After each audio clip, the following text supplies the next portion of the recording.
लंबी चौड़ी भाषण देने की जरूरत नहीं है कि आप सभी लोग इतने जागरूक हो गए हो कि आपको पाठ पढ़ाने की जरूरत नहीं है। मैं इतना ही कहना चाहता हूं कि लोग जो हमेशा हम लोगों को कहते थे कि ये पवे में बिकने वाले लोग हैं, दारू का है तो उस मोहल्ले में भेज दो, नहीं कोई अगर कोई बिस्किट के पैकेट है या खाने के पैकेट है तो इस मोहल्ले में भेज दो। वो चीजें अभी चली गई पिछले चुनाव में। और जिस प्रकार ईमानदारी से इस कौम ने 51,000 वोट SC/ST और किसान वर्ग ने जिस प्रकार से 51,000 वोट, एक चाय की कप नहीं पिलाया, एक अफीम का एक तिलर नहीं दिया, एक कार्यालय नहीं खुला, एक गाड़ी नहीं ली किराए पर, पूरे भारत में ऐसा उदाहरण आपको कहीं नहीं मिल सकता। और आप लोगों ने अपने समाज के बेटे को, सामाजिक कार्यकर्ता को 51,000 वोट दे करके एक मिसाल कायम की, जिसका संदेश पूरे इस राजस्थान में गया। और उसी नींव के आधार पर उस समय कुछ लोग, मेरी समाज के भाई बंद, मेरी कमजोरी की वजह से मैं साथ नहीं ले पाया हूं, तो आज वो मैंने इतना जरूर किया कि कभी भी जो मेरे साथ नहीं रहे थे उन पर कभी उंगली नहीं उठाई कि इन लोगों ने मेरा साथ नहीं दिया।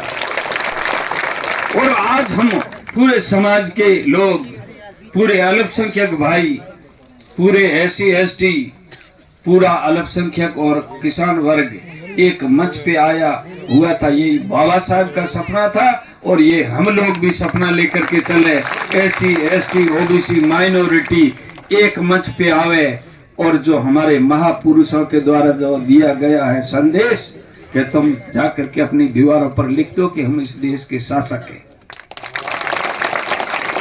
तो आप लोगों से मैं इतना ही कहना चाहूंगा कि सारी चीजें हो गई, समाज का मीटिंगें हो गई, थोड़ा बहुत कुछ उन्होंने इस हमारे लिए गए निर्णय को चुनौती दी, तो पुनः हजारों की संख्या में आकर के 20-25 हजार SC/ST के लोगों ने हमारे उस फैसले का अनुमोदन कर लिया। इसलिए मैं नतमस्तक होकर के मेरे समाज को बहुत बहुत धन्यवाद देता हूं। और उसी निर्णय को गांव-गांव ले गए हैं लोग और अभी ले जाना है। हमसे जितना संभव हुआ हम 24 घंटों में 20 से 21 घंटे तक घूम करके, रात में भी घूम करके हर व्यक्ति के पास, हर गांव में पहुंचने का प्रयास किया, लेकिन लंबा चौड़ा क्षेत्र होने के कारण हम कहीं नहीं पहुंच पाए हैं।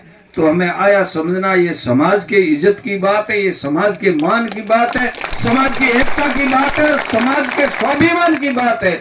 इसलिए हमारे स्वाभिमान को कतई कमजोर नहीं होना देना है। हमें चाहे कोई सुविधा मिले नहीं मिले, हमें 25 तारीख को आने वाली जो वोट है उस दिन हमारी माताओं, बहनों, बुजुर्गों सभी को समझा बुझा करके, पैदल जा करके गाड़ी मिले तो ठीक है, नहीं तो कैसे भी करके 100% वोट अलमारी के निशान के सामने वाले बटन पर देने का आप लोगों को अपील करने के लिए हम लोग आपके बीच में आए हैं।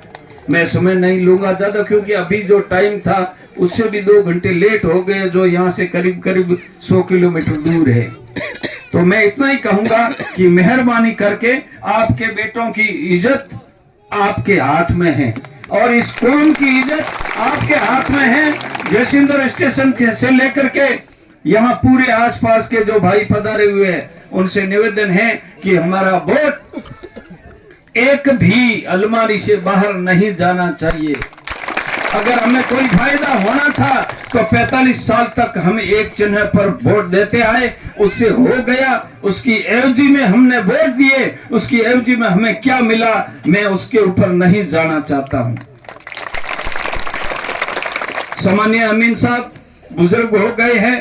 अगर आप ये मान के चलो कि जो व्यक्ति 35 साल तक उनके साथ चला है उनको गद्दार कह सकते हैं, उसको निकम्मा कह सकते हैं, उसको किसी भी रूप में लायक नहीं मान सकते। परसों का वीडियो देखा, जो एक सामान्य जो मंत्री रहा हुआ व्यक्ति गाड़ निकाल करके 2% का व्यक्ति बोलता है, उसको हमने कितने दिन झेला है। मैं तो आप लोगों को सलाम करता हूं कि ऐसे लोगों को घर में कदम नहीं रखने देते हैं, जो गालियां देते हैं। इससे माई को उसको ये भान नहीं रहता है कि ये मेरी बहन बेटियों भी मेरा वीडियो सुनेगी, मेरी माताएं भी सुनेगी, मेरी छोटी छोटी नन्ही मुन्नी नाबालिग बच्चियां भी सुनेगी। लेकिन उस व्यक्ति में इतनी समझ नहीं है कि वो बोल क्या रहा है, ये सुनेगा तो मेरे बारे में लोग क्या सोचेंगे। उनका सगा चचेरा भाई, उसका जॉइन, जिसको नौकरी छोड़नी पड़ी, सुहारा खान, आप जानते हो, तो नौकरी इनसे परेशान होकर के उसने पुलिस की नौकरी को ठोकर मार दी कि अब कितना परेशान करता है ये त्याग पत्र पाना मोनो की बेवड़ा करा हो की खा उबेर महीना। चलो था जो हो गया। अब मैं निवेदन करता हूं कि मेहरबानी करके आप लोग आने वाली 25 तारीख को ज्यादा से ज्यादा अलमारी के पक्ष में 100% मतदान करके भाई फतेह खान जी को ज्यादा से ज्यादा वोटों में जीता करके एक मिसाल कायम करनी है। और विधानसभा को 3 तारीख की मुख्य न्यूज बननी चाहिए। शिव का नाम ऊंचा रहना चाहिए, फतेह खान का नाम जीत में दर्ज होना चाहिए। धन्यवाद। जय भीम।